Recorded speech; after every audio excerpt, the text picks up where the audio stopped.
Yavaş-yavaş oxumağa zada çıxanda qısa geyinirdi, bəzənirdi, salona gedirdi. Kişi toylarına ki, başladı getməyə artıq orada. Dedi ki, yox, mən kepka, şalvar, belə. Çünki kişilərdir, gəlirlər, keçirlər, baxırlar, sevmirdi. Çox xasiyyəti ağır idi, sevmirdi əslində elə şeyləri. O neçə dəfə açdı, podruqaları ona dedi ki, paltar geyindirdilər, 2 gün paltar tezmi. Yox, mən istəmirəm, paltar çıxardırdı. Bax, belənçin nə idi? Yəni, əslində yarımçıq qaldı, hə yolu? Çox şeyləri yarımçıq qaldı, çox arzuları var idi. Nə vaxt bildiniz ki, xəstədir və ümumiyyətlə necə baş verdi bu? Kişi toyuna gedib, bu çadır toylarına. Girib orada çox gözəl də toy olub. Necə oxuyub, görüb ki, halı yoxdur. Ciyərləri başlayıb ağrımağa. Səhər gediblər həkimə. Belə başqa işarətdir, heç nə olmuyor.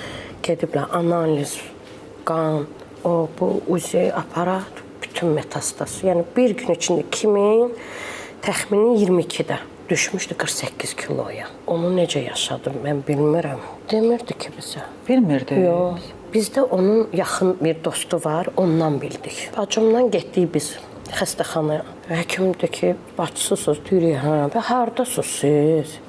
Yəni, bacı varsa niyə gəlmir? Deyirik, biz bilmirik də, yəni hardan bilik? Belə bir şey var. İl yarım qaldı müalicələrlə. Ağrılar çox olurdu yəqin. Dəhşət. Bəlkə fikir vermişsiniz konsertdə rəngi sapsarı, boğuq, qara ilə sarı. Sən demə bütün bədəninə keçib zəhərlənmə, qanı zəhərlənib.